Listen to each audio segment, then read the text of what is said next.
You're a talk show animal. You're like one of those goddamn creatures out of Greek mythology. Half man, half desk.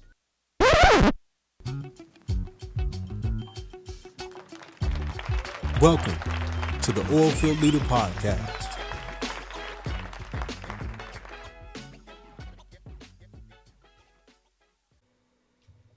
Welcome back to the Oilfield Leader Podcast, and I'm your host, Christian Lombardini.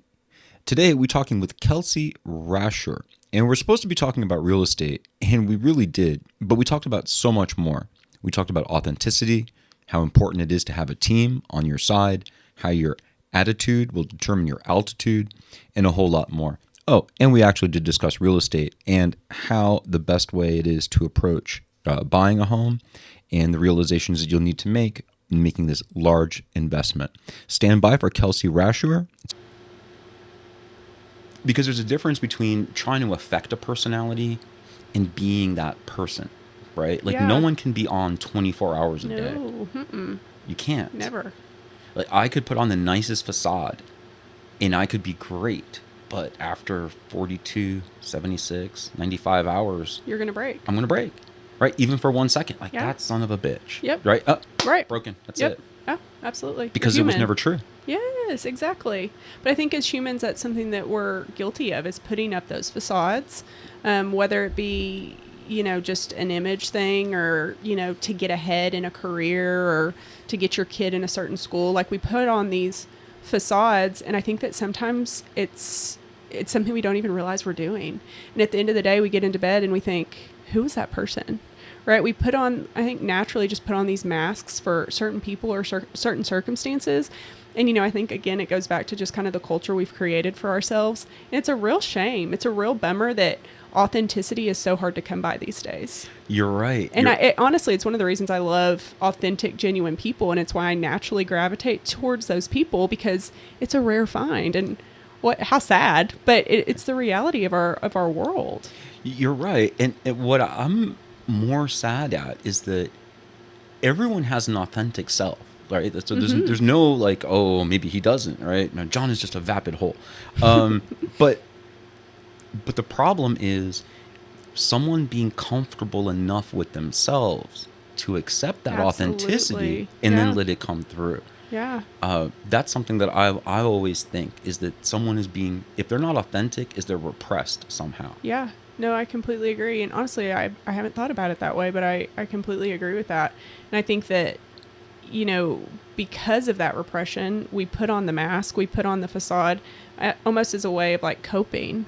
Yeah. And then we sit back and wonder who we really are. I think a lot of people have like these identity issues, right? And we've done that to ourselves because we've tried to cope, by saying this is who I'm going to be today, or this is who I'm going to be in this situation. This is who I'm going to be for this person or this, situation, whatever. It's sad that we kind of lose touch of who we truly are. We lose that authentic self. Yeah. And it's funny because, and it doesn't have to be like night and day, but any kind of change that you make around someone, it just begins to add on to these little changes you're making, that you're making. And then eventually all you're aware of pretty much is all these little changes you're making, not even what is underneath it. No, you're right. I hate to say this, but throughout my life, I've been friends with people or have been around people who I call chameleons, because, they're one way with me, and then we get around another group of people and they're this way, and then we get around their parents and they're this way. And granted, I'm not perfect. I'm certainly guilty of that myself, but what an exhausting way to live life. Oh my gosh. Having to keep up with who you are for this person. And again, I'm certainly guilty of that. I think as I've gotten older, I've gotten better, and I've truly appreciated authenticity and genuine people. And so that's what I work hard to become. But every once in a while I catch myself acting a certain way for somebody. And thankfully I'm aware enough to be like, oh no, that's not me. Why am I saying that? That's not how I talk, but I think a lot of times though, it takes the growth and it takes the maturity to develop that awareness, to catch yourself in those moments where you're like, no, don't do that. You're better than that. Right. Get ahead of your skis. Is one way I put it. But it occurred to me that maybe saying those things, they're if the person is to be believed, that's what they genuinely wish they could be. Like they're projecting forward. True. They're like, well, it depends on the relationship too, right? Yeah. But like, I'm not that strong of a person, but around this person, I feel like I need to be strong and I want to be strong. I'm going to act strong. But unfortunately, that's the only part of their lives that they do it. Because again, like you say, it's that chameleon. Yeah. It's that chameleon thing. How many roles can you read before you start getting confused? Yes. It's nuts. Yes. I just watched this show. Highly recommend The Crowded Room on Apple TV. Uh-huh. It's like 8 or 9 episodes. But spoiler alert, it's a guy about, he suffers with multiple personality disorder. MPD is what I learned is the acronym for that. Mm-hmm. And I watched the show twice, actually, just because it was that good. But at the end of it, I really thought, like, obviously that is a mental disorder and not taking away from that. But how often do we feel like we're that way, right? Mm. And maybe we don't necessarily suffer from MPD, but we have these different personalities that we have to keep up with. And in the show, it just shows how exhausting that can be, like, obviously mentally, but physically as well. And it got me caught up thinking, obviously I don't struggle with MPD and I don't have anyone, that I know that does, but I also think that we all kind of struggle with that. Yeah. As humans. Absolutely. And it's funny because I'm thinking in the context of the oil field.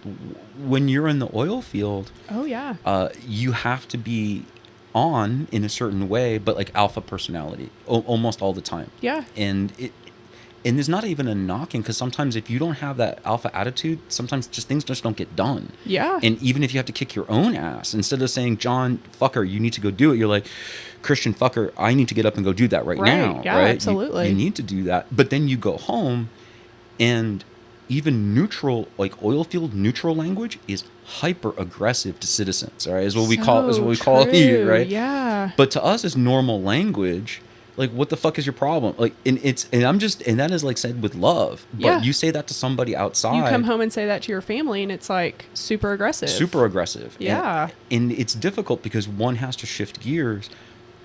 But you're the same person, but you have to show different sides of you. It's so true. And then what's the different? Like, where do you draw the line of, like, this is just a different version of me, but it's still me? And what is me putting on a mask or building the facade, right? So that's an interesting, like, kind of gray area, because I see that in my own life. I have different versions of myself for different things that I do, right? I have this charity that I'm working on. I have this business. I have real estate. I have home. I have daughter. I have sister. I have, all these things. And if I'm being honest, it would be weird if I acted like realtor Kelsie if I'm at home with my parents. That would be weird. But it's still me. It's just a different version of me. Right. It's not a mask. I don't think. Yes, exactly. Not version, aspect. Yeah, absolutely. Yeah, and I like that. I can see that, because I mean, that's something that I've kind of struggled with too. I'm like, I know this is me, but I act so differently if I'm, talking in front of the board of realtors, or if I'm, cutting up with my friends, right? Completely different versions. Same Kelsie, completely different versions. And that's how I would assume it is with oil field too. Like, you may act like this in the field, but then if you've got to go into a business meeting, right? Like, you're completely different. You look different. You sound different. You talk different. Right. And then you go home again, like, complete different change. And even though it's not necessarily masks or facades you're putting on, that's an exhausting thing too, to have to adapt to those different situations throughout the day. It's exhausting. Exactly. It is exhausting. And not many people can recognize that, because that's the toll, quote unquote, that happens behind your eyes. Yeah, like, no one sees that. Uh-uh. And we're all so busy living our own tolls that nobody... John Maxwell says it very well. It's like, when you talk to someone, the first thing in their head is, what's in it for me? Yeah. So you need to be able to answer that question up front. Yep. This is what's in it for you, because I know that's your number one question. Yeah. Here's why I'm worth listening to. Right. And yeah. everyone, man, that's crazy. That's crazy. Rabbit hole, man. The rabbit hole. We could go on for crazy. days. That's crazy. So we were talking a little bit earlier about a gentleman that we both know named Roger Horton. Yes. And Roger and I, when he was on the show, we discussed that when people want to buy a home, usually their first step is a realtor. Yes. When their first stop should be a mortgage banker to qualify. Absolutely. And see. So tell me a little bit about some of the scenarios that you get from people who They want to buy a home, but they're not aware of the process, or they're surprised when you're like, turn your buttocks around and go this direction. Right. Yes. How does that work? Yeah. You're absolutely right. Most people think that their first step is to talk with a realtor. And frankly, it's not a wrong step. However, I think any decent realtor would say, let's get you set up with a mortgage broker. You need to talk to this lender. Because we don't know what we're shopping for. And that's what we do as realtors. We shop, we house hunt, right? We don't know what we're shopping for without that conversation with the lender. And it really is your first step. Again, going to a realtor is not wrong, but a realtor will direct you back. A good realtor will direct you back to a lender. Just so, first of all, what your mortgage payment looks like in this certain price bracket. You can come to me and say that you want to spend $400,000, but you don't necessarily understand what that payment looks like. So I have a lot of great lender friends, and most of them they say, what do you want your payment to be? Right. And so when somebody says $2,500, then obviously a lender looks and they kind of can crunch numbers and say, okay, this is what you're going to qualify for. And this is what your payments are going to look like within that price range. And then we have something that we can work off of. So then we have something to go house hunt for. Gotcha. But then, in fact, it's funny that we're talking about this because just this week I had some clients who said that they wanted to spend up to $600,000, like were sending me houses. I said, this is awesome. I love the direction you guys are headed. Let me turn you back to a lender, have a conversation with them, make sure that y'all are comfortable with the payments. And then we can house hunt this weekend if you guys are available to do that. Yeah, sure. Of course. So they make it a point to talk with my lender friend. Unfortunately, they were humbled and they realized, what their mortgage payment would look like in that 600 range. And they drew back. They're like, okay, maybe we're more like the 350s, right? But I was so thankful for that because if they hadn't gone and talked to the lender, I would have taken them to see $600,000 houses only to disappoint them later. Who knows? We could have fallen in love with something at 600,000 only for them to be like, oh gosh, we didn't know that that's what 600 looked like every month. Right. So that's really the importance of it. And to bring it full circle, you don't want to fall in love with something you can't have. Right. Or as the phrase goes, don't touch what you can't afford. Exactly. Don't even look. Don't even look. Yeah. Well, but here's the kicker though. If they qualify for 350, there's a whole slate of things that you can look at 350. Oh, right? For sure. And don't be upset. So this is another angle that we could take, right? Someone thinks they want a 600K home, right? And that's what they want. And then they find out they can only get a 350K home. And that's fine, right? That happens 1,000 times a day. But then the kicker becomes what if those people want a 600K home? What do we need to do to get to that point? Yeah. But that's an escalation, and that's working, as a couple together with joint goals. Absolutely. And, that's when the lender comes back into play too, because frankly, if, we looked at $350,000 homes and they realized this isn't what we want, we really were dead set on this 600, then maybe it's a matter of time, right? Have that conversation with your lender. What is it going to look like down payment wise for me to afford this 600,000, right? A lender can talk with you about obviously what that looks like and work with you to help you. Lenders are great for so many reasons, but they'll even look at your incomes and debts, right? It looks like you're incurring this amount of debt. What can we do to, kind of ease that up a little bit, right? Maybe it's less avocado toast or a coffee at Starbucks, whatever it may be. But it's a process, right? And so if that's something that they want, it doesn't mean that they can't have it. It just may take some time to get there and really focusing on your budget and saving. And who knows, that same couple could call me in a year and say, we're ready now, Right. But without that conversation with the lender, again, you don't know. So that's why it's the most practical, reasonable first step. Something just occurred to me, which is interesting because I think it answers some questions that I've had in the past, which is why is that so difficult, right? Why is that part of the process so daunting? And here's what it is. Because this is the moment of reckoning. This is the moment of 100% truth. Yes. Right? Numbers don't lie. Yes. Say. And so we can say whatever we want to say, but the minute we face that black and white, we're looking, it's not our lives. Obviously it's not our lives. No. But in a way, it's representative of our lives. Yeah, right? In a manner, it represents it. And dude, some people don't want to be looking at those numbers. No. They don't. No, you're right. And, it's funny because the same can be said for selling your home as well, right? I can't tell you how many sellers I meet with, and I go over numbers with them. And they're like, well, Johnny and Sue from down the street sold for $500,000. Why can't I sell for $500,000? And so then I ask them questions. Well, I don't see Johnny and Sue's house on here. Was it sold off market? Oh, no, actually, no, the one that you have right here, this is Johnny and Sue's house. Oh, it only sold for $375. They told us it was $500, right? And so at the end of the day, numbers don't lie. And that's why our job is so important is I have a ton of opinions, but at the end of the day, my job is to help you in the right direction. And numbers help us do that. So on the buying side, on the selling side, like numbers paint the true picture, whether or not you want to face the music, but it is what it is. Right. I actually, I did one of my specialties in the oil field was water treatment, and we would have a saying with the operators at the plant where we were treating the water, which is, you can write down anything you want on that piece of paper, but the pit where the water is going in the end, the pit doesn't lie. Because the customers, you can tell them a report, it's beautiful, it's beautiful, it's beautiful, it's beautiful. But when the customer goes to the pit and he grabs a sample and that water is ass, you're dead. Yep. You're dead because the pit don't lie. Yes, exactly. Right? You see it for what it is. You see it for what it is. Yeah, same. Yeah. And I think a lot of people, they're intimidated by that part. They're intimidated by that laying bare of themselves. And I think it goes back to something that we were saying earlier about authenticity. And how do I mean that fits authenticity?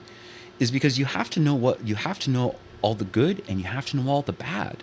So you know what to face and you know what to fix. Absolutely. It's true for life and it's true for flipping real estate. No, you're absolutely right. And, in that same accord, having the right people in your corner is the best thing you can do throughout the really just real estate process, whether you're buying, whether you're selling, whether you're investing.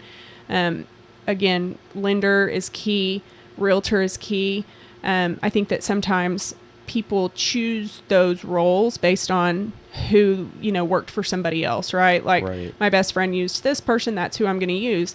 That doesn't mean that they're necessarily the best fit for you because your best friend might be a completely different personality than you, right? So I think, and I encourage people, interview, for lack of a better word, different people in these roles because they play such a critical part and can really make or break a deal.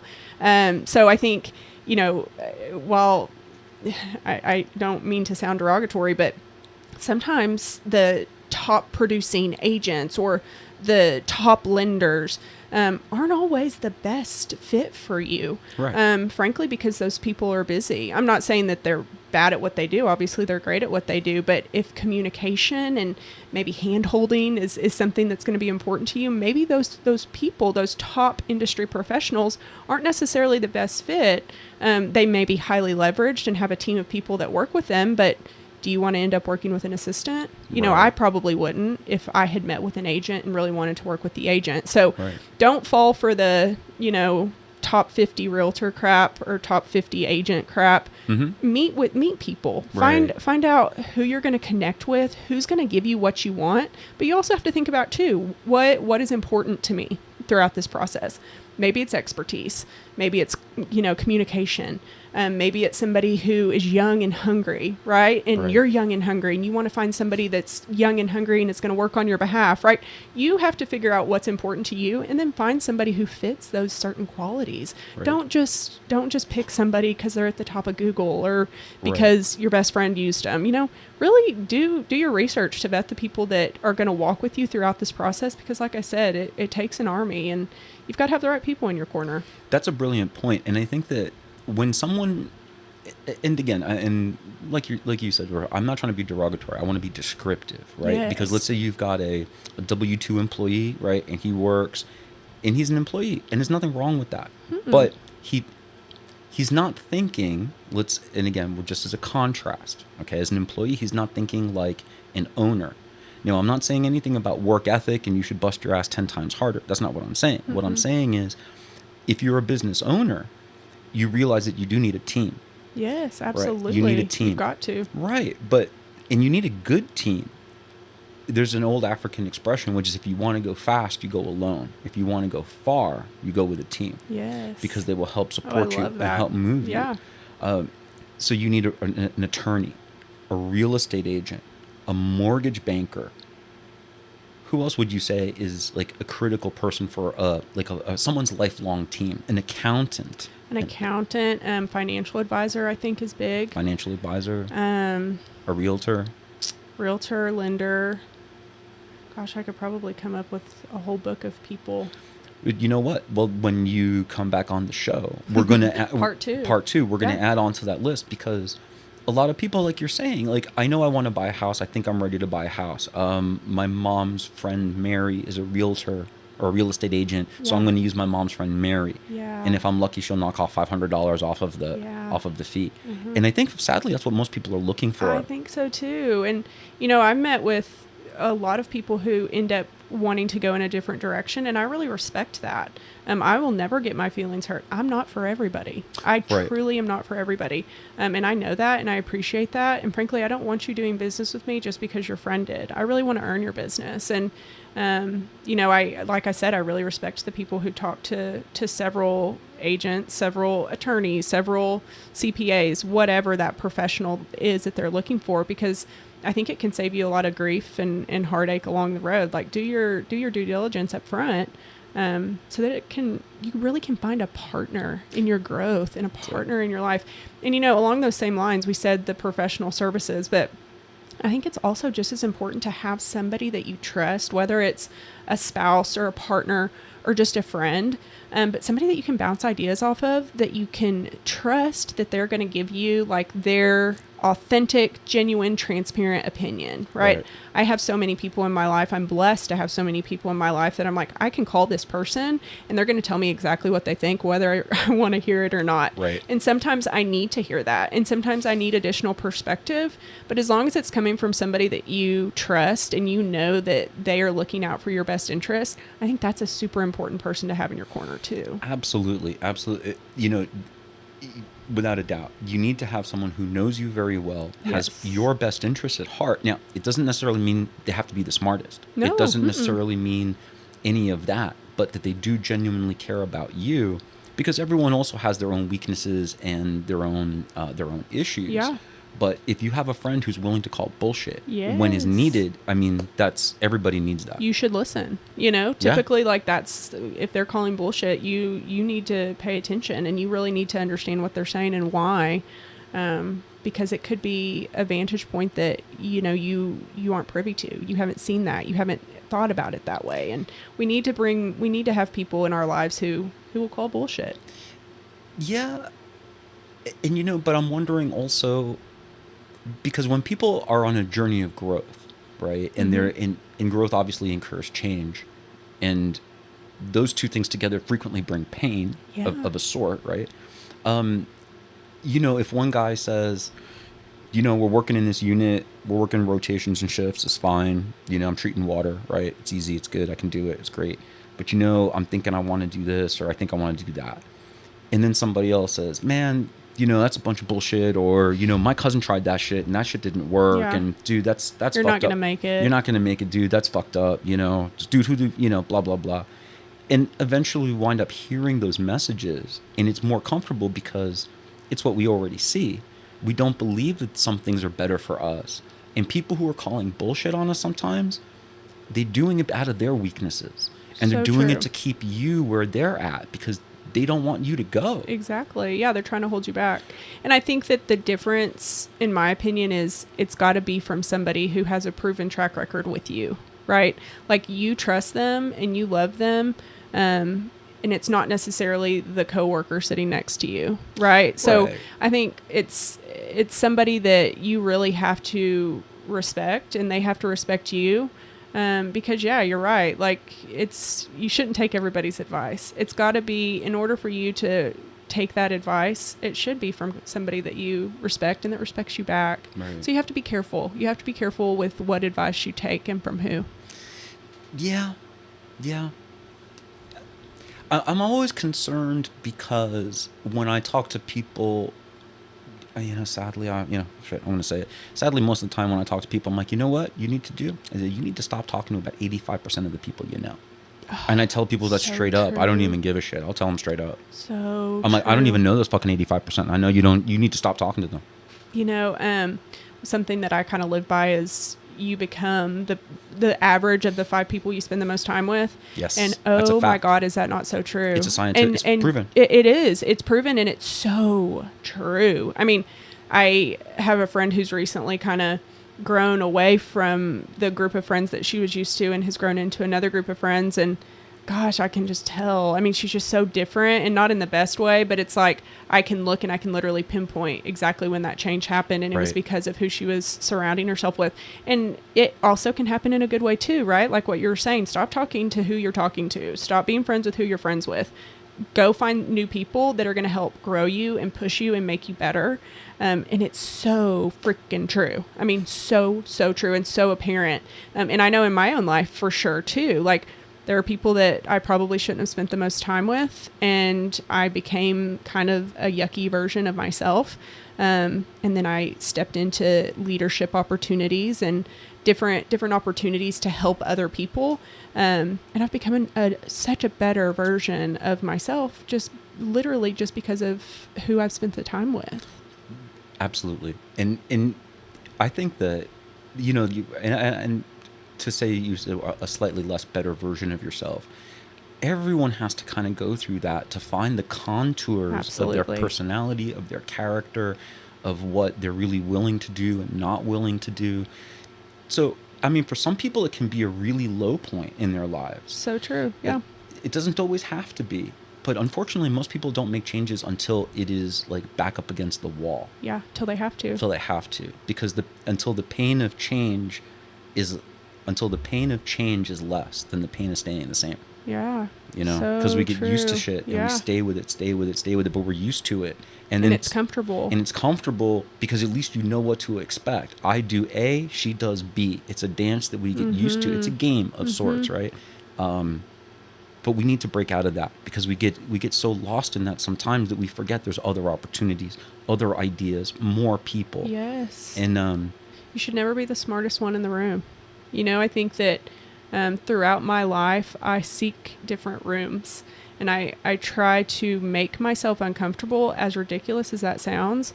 I feel like we truly grow in discomfort, and if I'm comfortable every day of my life, I'm stagnant.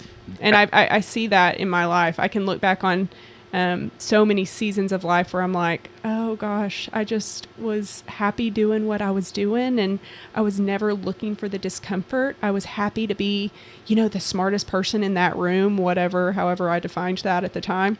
Right. But I think that, complacency is just, it's the death of us. Yeah. Yeah, and see, of course, folks, she says that she doesn't want to be the smartest person in the room as she begins to pack her bag and get ready to leave. Oh, yeah. Well, so, it's a small room. Yeah.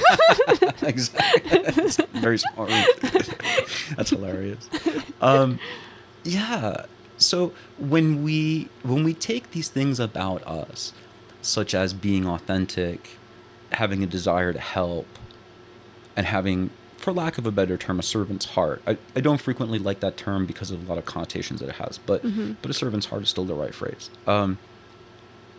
How does that inform how you do your job in real estate? Like what makes you as a person different at your job than somebody else?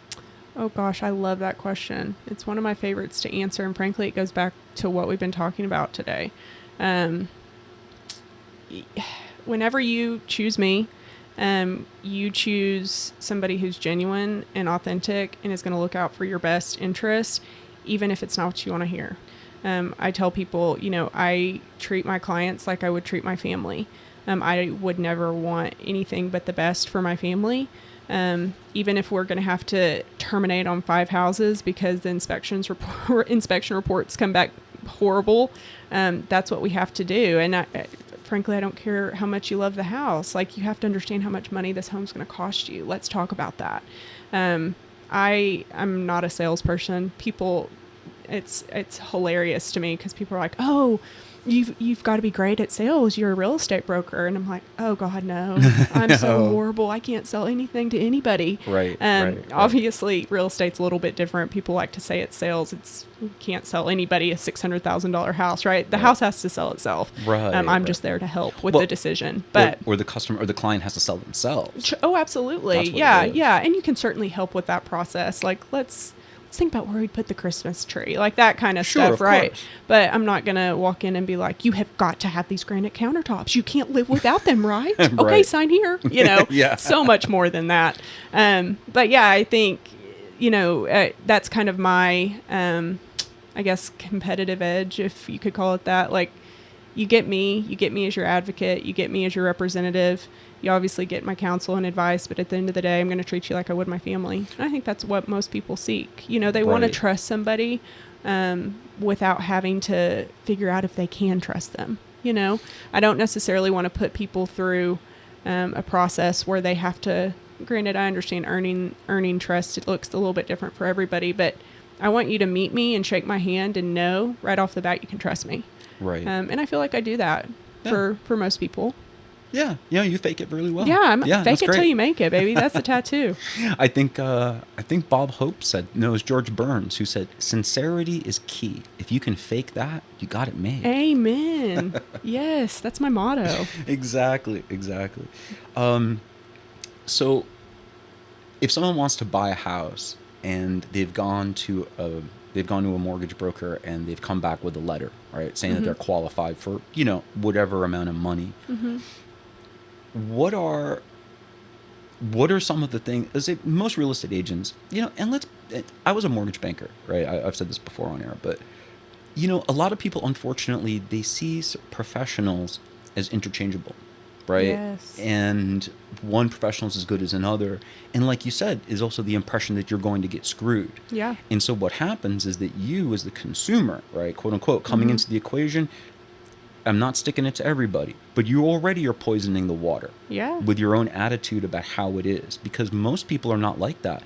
Just like Kelsie said, she can't sell you a $600,000 home that, you only got 2 avocados and a buffalo head nickel in the bank. What are you going to do with that? Yeah, exactly. Yeah. Right? She's not going to sell you that. But when you have to have a difficult conversation with somebody about their financing and about the home, how does that usually work? Yeah, I think that for me anyways, it's to find the positive in every situation. Mm-hmm. So it may be a tough conversation and it may be primarily negative, but how can we put a spin on it? Right. So, for example, maybe it's they can't afford the $600,000 house right now. And with their permission, they tell me, or they disclose to me, I suppose, that, they have $50,000 saved. I think it's amazing you have $50,000 right, saved. Straight up. So many people don't have $50,000 saved. So let's take a minute to celebrate that.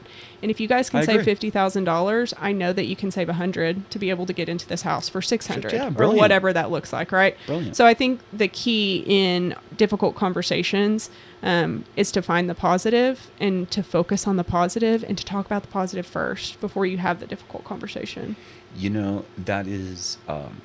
That is absolutely brilliant, because it's tough love, right? See, like you said, right? I'm going to treat you like I treat family. So I'm going to have to give you some tough love, and I'm going to have to tell you some stuff you may not want to hear. It's not all pretty. It's not all pretty. But one of the things that I learned and I try to do, all right, under the hood here, is you have to sell the future. Mm-hmm. And I know that you know that, but we talked about this before also, which is remembering it all the time. Yes. That you're constantly selling the future, because today may look terrible, say, and this is where you're at, and it may not be the best place, but this is where you're at. So I love this quote by Jim Rohn, that the power of the future is an awesome force. Yes, and I'm constantly selling the future. Yeah. Right? In the future, you can have that $600,000 home. Yeah. In the future, you can be healthier. In the future, you can have whatever you want. In the future, you can be happy. Let's face the reality today. And I think one day at a time, too. I think that the process of buying a home, or the process of getting a promotion, or the process of having a family, whatever it may be that you want, it can be overwhelming because you look at it and you're just like, oh my gosh, it's so big. I don't know how to get started. I don't know who to call. I don't know what to do. I don't know what books to read, whatever it may be. It can seem so overwhelming. So chunk it down, chunk it down. What does today look like? What is my goal that I need to do today or this week even to get closer to, eating the elephant, so to speak. Right. I always use this. This is a goofy example that I've literally never said on any kind of public forum, but I'm horrible at doing laundry. I wait until my hamper is just overflowing and my closet stinks and I have to go and do my laundry. I have to, right? And it's a lot. It's a big load of laundry. When I'm getting it out of the dryer, if I were to get the whole laundry and come and put it on my bed, I'd be so overwhelmed. It's just too big of a task for me to even think about. So what I do is I go in and I grab just small handfuls at a time and I put that laundry up. If I need to take a break, I take a break. Right. But until I have gotten everything out of the dryer, right? And it's the same concept. I think that you look at all the clothes in the dryer and you're like, oh my God, I can't even imagine. When am I going to make time for that? Such a burden almost, right? But if you chunk it down and you just take small handfuls out of the laundry, it's not quite so overwhelming, right? So silly example, but it is what it is. You got to chunk it down. You got to take it one day at a time. I think piecing it out is the key, not just to buying a home, but to really any big goal. Anything. Yeah. I like the phrase, and I have to believe that it's true, because if not, where's my life? Which is, a job once done is half. A job once begun is a job half done. Getting started is the hardest part. Getting started is the hardest part, right? It really is. And in buying a house, I mean, but look, I was going to say, a fear stops a lot of people. But in this case, listen, if you are living in a 2-bedroom apartment and you've got 3 kids, a spouse, and your mom is staying with you, you need to do something, right? This is not we're going to wish this away. No, y'all need a house. This is real, right? You need a house. What is different when someone wants to buy a home and for the first time? And as you said, right, you're going to give them the information, you're going to tell them everything and be honest with them. But what's it like when somebody wants to buy a property as an investment? Yeah. Let's say someone came to you and they're like, hey, I saved $45K and my credit is good. I got a 700 score. Yeah. You're right. What kind of a property, or what would you help them do? Yeah. Awesome question. Honestly, I hate to say it's very situational, but that particular situation is situational because there are more questions. So, are you handy? Do you love a project? Are we looking to buy a property for you to flip and sell? Are you maybe not so handy? You're in it for the long game. Are you wanting to put a renter in it? If that's the case, are we doing short-term rental or are we doing long-term rental, right? That's something super relevant in our market right now. Also, where are you living right now? Are you in the apartment? Do you have a home that you need to sell? What's the situation? However, something that my favorite advice to give to people is whenever you are first buying a home. So let's say that this guy's in an apartment. He's wanting to invest. He's wanting to get into real estate. He has $45,000 to spend. Let's buy you a house. Let's buy you a single family home, 3 to 4 bedrooms. Let's live in that for a couple years. Do what you need to do to, renovate it, quote unquote. Keep that. Let that be the first piece of your portfolio. Move on to another house. That house that you bought originally is now a rental property, right? There you go. To be honest with you, that's one of the reasons I do love that so much is it's what I've done with my life. That's how I began my real estate investment journey. I bought my first house in 2015. Still have that house, bought another house, and I lived in these houses. Right. But now they're pieces to my real estate portfolio. Wonderful. Right. So that's a really good way for people to get started, in real estate investing. If someone, especially if you work in the oil field, not everyone, but a lot of people are rotational. So they'll work 7 days on, 7 days off. And if you're handy, that actually is very helpful because you're home half of the month to take care of any problems or projects on your property. Yeah. Yeah. Right.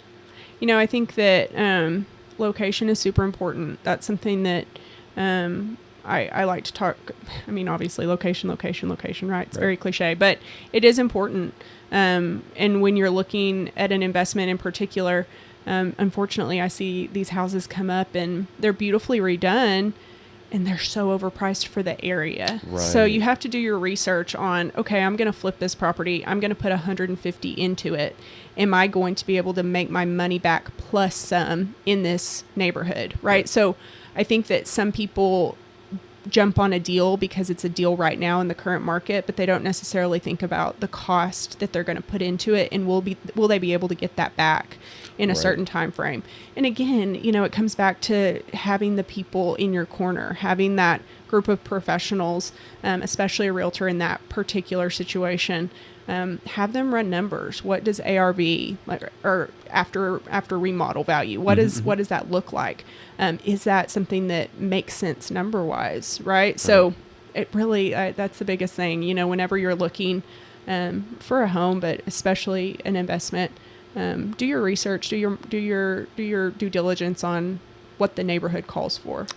Right. I've had, as a mortgage banker, I've had a lot of people tell me that their house was worth more because, well, we put a new roof on it. Oh, yikes. I'm like, I hate to tell you, but yeah, homes come with roofs. Yeah, so people kind of expect that when they purchase a home. Right. Yeah, they kind of want that. Yeah. I used to work as a salesman at John Wiley and Sons many years ago. And one of the examples I would give in this textbook, the feature, it has sequential pagination. We did extra work on that. It's worth more then, It's right? worth more, right? Look, the numbers are all in order. Just Yes, 1, 2, 3. Dude, you don't have to pay extra for Yeah, that. it sounds fancy. It's got to be nice. When you say sequential pagination, everyone's like, wow, that's dude, amazing. That's super. Holy cow. Man, I need better hobbies. Okay, so it's okay. It's funny because I'm thinking that, as we're talking, we could talk about, real estate, you work in the oil field and you want to buy a home. But what I think it really kind of more turned into was the importance of having a good team, having really good professionals, and in listening to advice of people whose job it is those things. Yes. Oh my God. Oh, yes. Amen. Amen. Amen. I, again, don't mean to be derogatory by any means, but some of the agents in our profession, this is a side hustle. And I love that for the people who want to hustle. I think this can be an amazing side hustle. Right. But I do believe what you focus on expands. And if you're focusing on your primary 8 to 5 job, you're probably doing an amazing job at that. But the side hustle is maybe not getting as much of your attention. And I personally wouldn't want to trust someone who does this as a hobby. Again, Right. Not to dog on those people, but I'm certainly not going to go to a plastic surgeon who does this as a side gig. I'm not going to go to an attorney who does it. I mean, I'm not really going to go to any professional service whenever it's part-time. Again, not to say that this can't be an amazing part-time career. It certainly can, but also understand that maybe those people aren't going to fit your needs, and that's okay. No, but it will, and I'm going to tell you why. Please tell me. Because, if someone is going to look at a host of professionals and say, this attorney, he does it as a hobby, he kind of half-assing it because he just, he's just sort of kind of there. I'm going to go with him. You know why? Because this issue for me, I'm sort of half-assing it and I sort of don't care. And you know what? That's perfect. It's perfect for somebody who is like that person. Right. Right. And it's exactly like what I said earlier. Figure out what's important to you and find the person that fits those needs. And that's why, like I said, it can be an amazing part-time gig. I just think it's important for you as a consumer to know that this person may not be available at these certain hours because they work. And I encourage those part-time agents to be transparent about that. Don't try to hide that this is a part-time gig for me. Be honest with the people that you're working for and say, hey, I'm not available during these times because I do work, or I'm not available during these times because I'm picking up kids, or whatever it is. Just be transparent with people. I think that more than anything is what's so important. Just be honest. Be honest. Tell them what it is. And I think people will appreciate that, Well, I think honesty always takes people by surprise. It does. Isn't that sad? It is. It's It is true. very sad. It's sad. But then I think a lot of people would rather believe the glossy lie than believe the nasty truth. Yeah, which of is, course. I'll be there for you 247, and then at least you've got something to bitch on when you're like, you know what, I called him and he didn't answer. Yes. Now you got something to grind on, as opposed to someone who's like, you know what? I can't do this. I can't do that. And I will not do that. Yes. It's funny. I love our conversation today because it's like so relevant to where I've been like just this past week. All of my friends, I feel like, are realtors, and I have such good relationships within that community. But I had one of my friends call me this week, and she's like, hey, can you go have a drink with me? I'm like, yeah, for sure. I have a free afternoon. Let me know, what time, whatever. We sit down, and she just like burst into tears. And I'm like, what's going on? What's up? She's like, I am so overwhelmed. I can't even see straight. I just need your help. Tell me what to do. Like, here's my situations. Where do I leverage? What do I give up? I need help. Right. And it broke my heart, if I'm being honest with you, because I think especially realtors, we're horrible at setting boundaries. Mm-hmm. We want to be that 24/7 agent. We want to be available at every beck and call, and we can't, because we're human. And I told her, bless her heart, I was like, why did you get into this business? Right. I was like, was it because you wanted to set your own rules and you didn't want to have a boss and you didn't want to have somebody looking over your shoulder, right? Obviously, her and I have been friends for a long time. I already knew that about her. I was like, say no. If she was in that particular situation, she was complaining that she was having clients text her at 10, 11, 12 o'clock at night. Mm-hmm. And she felt like she needed to be available. Like that was keeping her up. It was stressing her out. She would go back to sleep and dream about, replying to text messages. Right. And I thought, oh my God, stop. Right. Just stop. Right. Don't let somebody else have that power over you. Right. And so whatever setting boundaries looks like, obviously I'm a big proponent of boundaries, of course, and it looks different for everybody. Right. But realtors are so bad at it. We're so bad at it, and we like to be taken advantage of. It's like we're like, yes, text me at midnight, I'll be there for you. And it's sad because we're humans too. We deserve a break. But of course, and I'm a kaleidoscope of multiple ideas are occurring at the same time. And, one of them is that we, as individuals, we teach people how they can treat us. Yes. So it's up to us how people are going to treat us. That's number one. And so you have to stand up for yourself. But why wouldn't you stand up for yourself? I don't want to stand up for myself because then they may get mad. Okay, they may get mad, then what? Well, if they get mad, they may go to another agent. If they go to another agent, then what? Well, now I'm out the commission. So I have to bend over backwards or I get no commission. And you know what? The logic works. I'm not going to lie. That logic works. But there's another logic that works, which is I'm super happy that you're my client. I'm going to bust ass for you. I'll set the whole town on fire for you. Yep. Do not call my ass after 7 p.m. Yeah. Straight up. Here's the thing. Call me if you want, but I'm on D&D. Our phones are amazing. They have technology. Mine goes on Do Not Disturb at 9 p.m. and it doesn't come back on until 9 a.m. Brilliant. I'm super honest with the people that I work with. Like, that's kind of my boundary. Like, I'm not looking at my phone after 9 o'clock. I'm just not. No, I might be scrolling Instagram, but I'm not going to reply to emails. I'm not going to reply to text messages. That's my own personal boundary. And I think that when you're honest with people up front and you explain to them that is your boundary, they appreciate that. They're like, good, that's amazing. I should set boundaries. Like, that's great. Right. So it really is an admirable thing. I do think the key is being transparent from the very beginning. Like, this is when I work. This is when you can expect me to, be at my computer, whatever that looks like. And if you're a part-time agent, cool, be a part-time agent, but be honest about it. Right. I think a lot of people, I, in fact, just talked to somebody last week who, she was so sweet, first-time home buyer. And she had talked with an agent before she had come to me. And she said, I didn't know my agent, just did this as a side hustle. And she was like, I really, love and respect her for it. But, I'm a teacher. She's a teacher.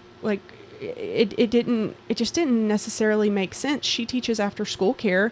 I'm off during after school care. Our schedules didn't align. And if she had been honest with me from the very beginning that she was also out of town on the weekend, she couldn't really show me on the weekends. If we had talked and had a good conversation, and frankly, if I'd known the questions to ask at the very beginning, it wouldn't have been a problem. But now it kind of damaged our friendship, and we feel awkward around each other because neither one of us really gave each other the information we needed. So transparency from the beginning in every situation, in business and in just normal life, you know, Right. I think is so important. Like you said, honesty is so hard to come by, It which is. is a shame, but it is what it is. Be honest, man. Be honest. And again, you know, it's always it goes back to a question of status and how are people going to perceive my status, which is why people will, you know, do a puffy chest or, you know, Yes, whatever.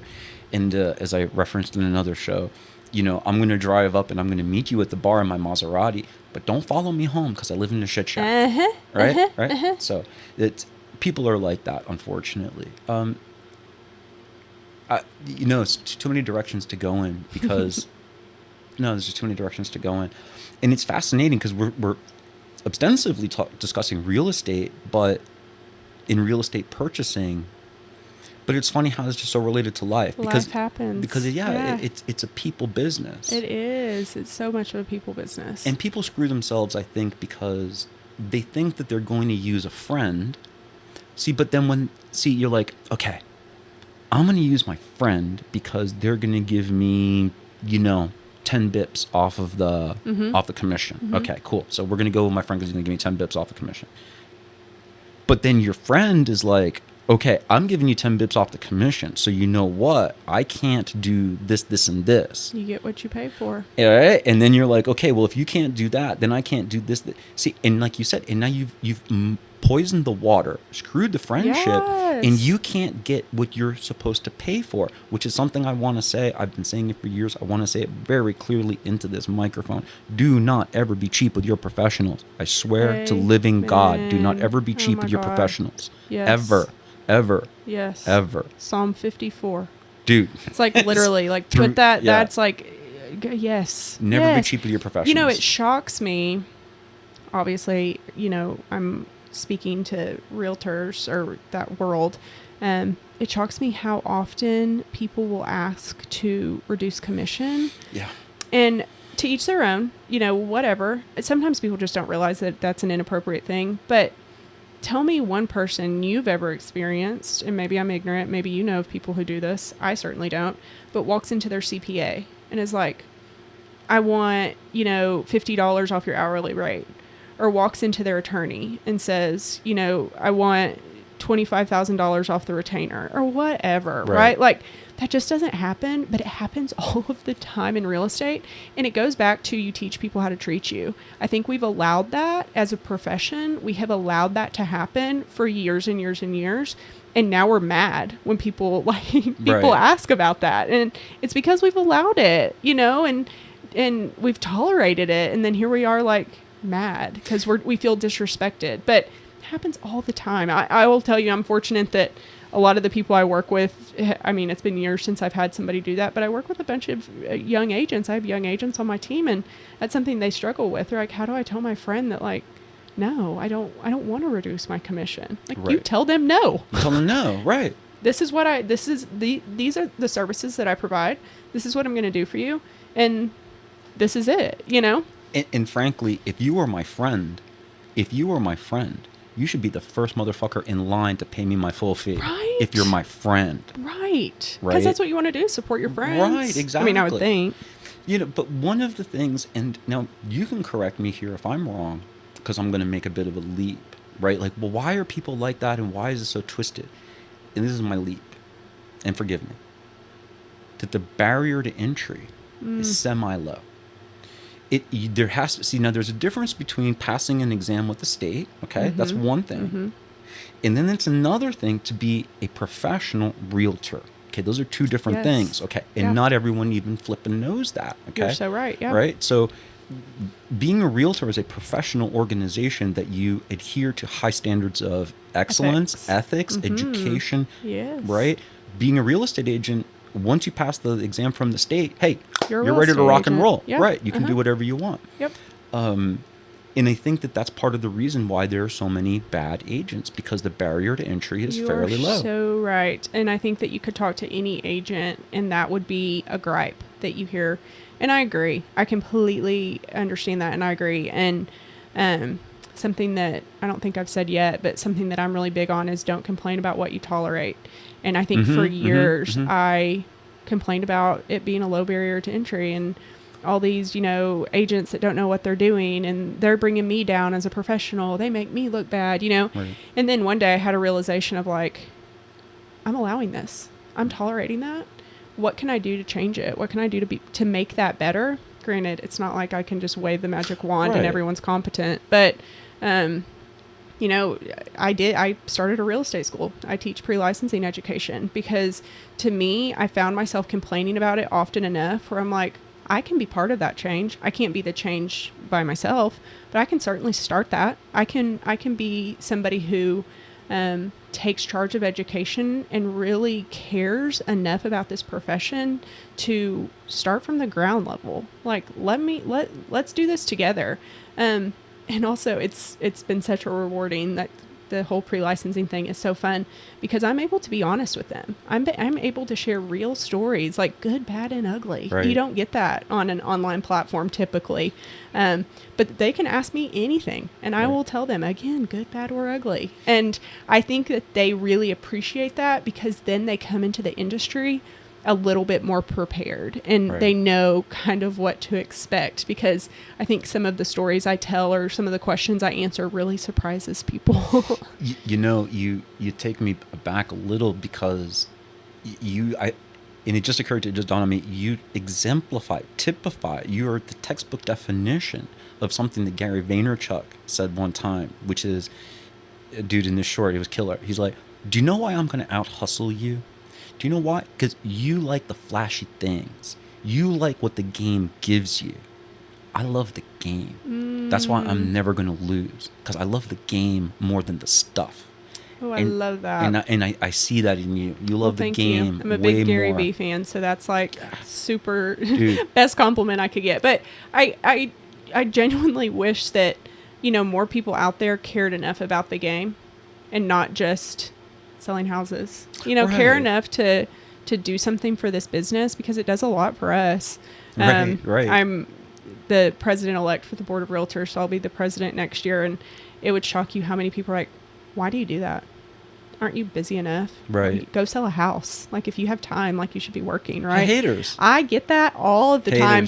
And I laugh, honestly. Like at this point, it just like, just rolls off my shoulders. But it's funny because I'm like, do you not want to be better? Do you not want to do more? Do you not want to give back? My mantra is like, you get what you give. And if I'm not giving, I'm not getting, and I think that when you hit the point where, you don't care and you just tolerate it and you'll complain about it, like that's your dead end. Yeah. You become jaded and crusty. Yes.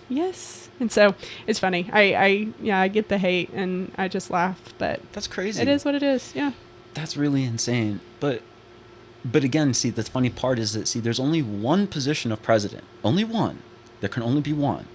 But when you got it, funny how people had a whole ton of hate shit to say, right? Yeah. Oh, yeah. And, like I said earlier, you have to really be mindful about who you listen to. And some people just aren't worth listening to. And obviously, like, I'll take it for what it is. But at the end of the day, like, I don't think about it again. No. Exactly. I'm here to listen to anybody. At the end of the day, it doesn't necessarily mean I'll retain any of that or it won't matter to me. So that's what it is. And I agree with you because, everyone, listen, everyone has an opinion. Everyone's got something to say. Whether you ask for it or not, they're going to give it to you, right? Yeah.